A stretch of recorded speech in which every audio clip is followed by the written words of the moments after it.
தெரிந்து கொள்ள வேண்டும் தமிழக மக்கள். இது ஒரு நல்ல அரிய சந்தர்ப்பம்.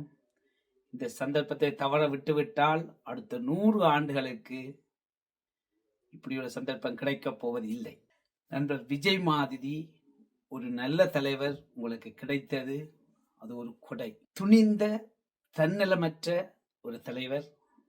அவர் வந்தால் உங்களுடைய மக்கள், உங்களுடைய அடுத்த தலைமுறை, உங்களுடைய பிள்ளைகள் என்ற பிள்ளைகள் என்று எல்லோரும் சமமென மேற்கத்திய நாடுகள் போல் வாழ முடியும்.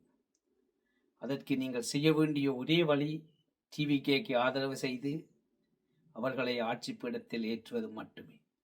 அதற்கு ஒரே வழி உங்களுடைய ஆதரவுகளை ஓட்டாக மாற்றி அவருக்கு போடுங்கள். அதுதான் ஒரே வழி. நன்றி, வணக்கம். நான் உங்கள் இலங்கை தமிழன்.